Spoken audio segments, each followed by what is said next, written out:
Agora falando do estômago, problemas de refluxo, gastrite, queimação, azia e tudo mais. Bom, a azia, que é essa queimação, é o excesso de produção de ácido pelo nosso estômago. Então nosso suco gástrico fica excessivamente ácido. Quando você toma um Eno, uma Pepsamar, uma pastilha dessas, elas são alcalinas. Então a reação entre o alcalino e o ácido neutraliza o ácido. Neutraliza o alcalino, também produz um sal. Então muito bem.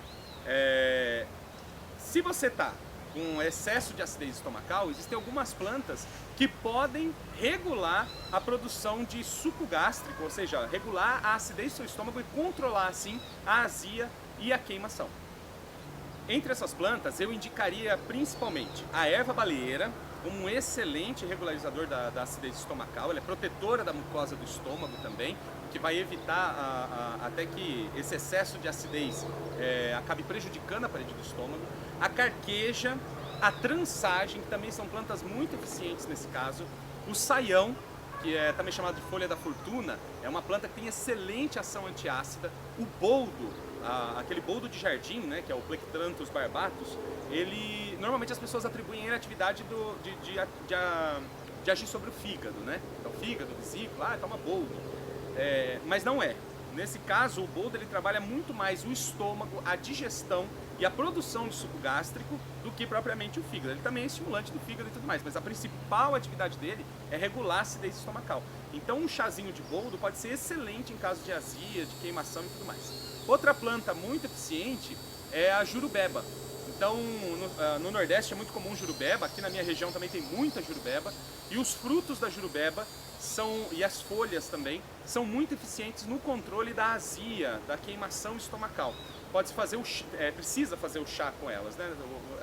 A jurubeba, tanto a folha quanto os frutos, são relativamente tóxicos quando estão crus. Então precisa fazer a decocção deles mesmo, precisa fazer o cozimento dessas partes da planta para poder consumir esse chá. Mas ela tem uma ação fantástica sobre a parede do estômago também.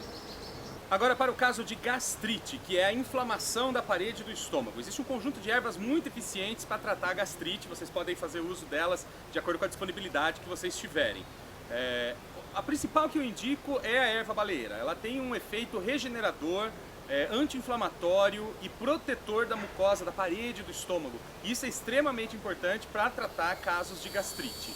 É uma planta que trabalha todo o tubo digestivo, todo o sistema digestivo ela trabalha, e especialmente para casos de gastrite e de úlcera, ela tem um efeito fantástico. Em associação com ela, eu aconselho o uso da carqueja e da transagem. São duas plantas que também têm uma ação anti-inflamatória e regeneradora para a parede do estômago.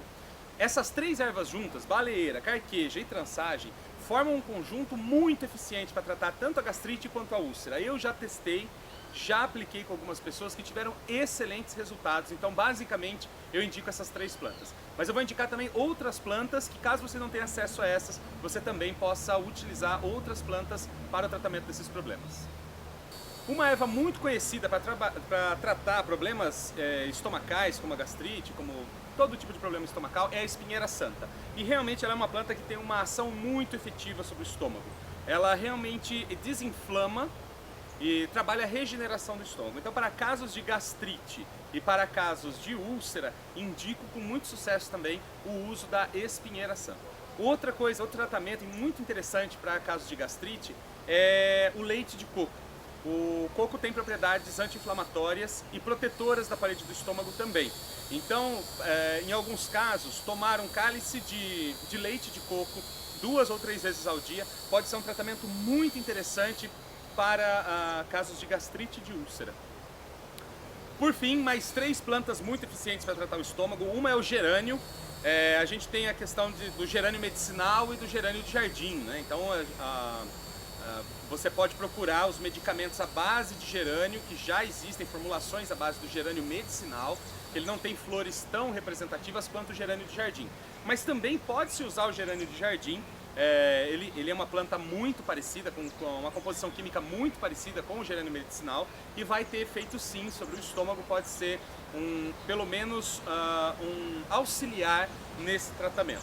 Outra planta bastante interessante, com uma ação bastante interessante para o estômago, protetora do estômago, é a melissa, a Lípia alba, também chamada de erva cidreira, tem outros nomes populares. A melissa, ela tem a capacidade também de regular a acidez estomacal, de proteger o estômago e de aliviar estados de gastrite também. Por fim, o saião, também chamado de folha da fortuna, o suco dele, a pessoa pode mascar as folhas, pode fazer o suco com as folhas ou pode fazer o chá também com o saião, não tem problema nenhum.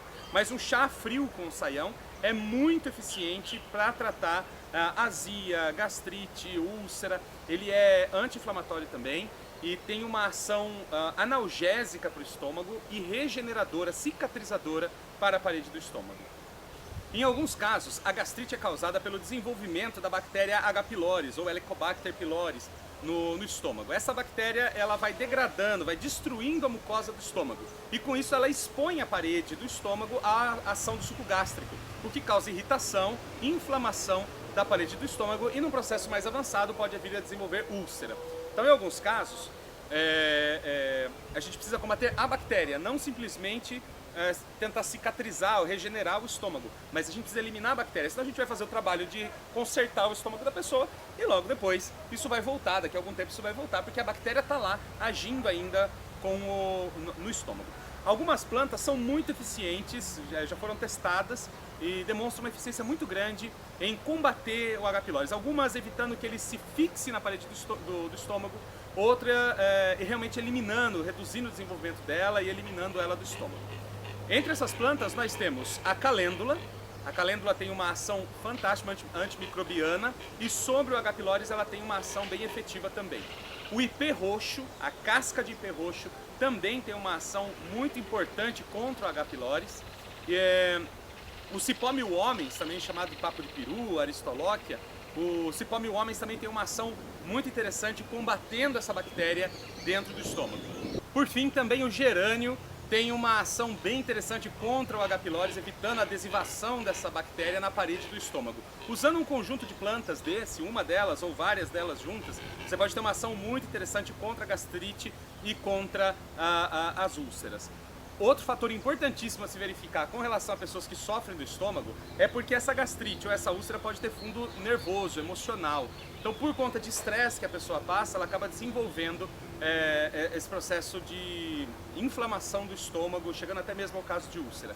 Nesses casos, se for verificado que a pessoa só está passando por um momento de estresse, não está dormindo direito, algum processo traumático está acontecendo, é sempre interessante oferecer também para ela um ansiolítico, como mulungu ou como colônia, para complementar esse tratamento, para que ela encontre equilíbrio emocional para superar o processo também. Então, tratar o estômago, mas tratar o estômago pensando também naquilo que leva ao problema do estômago.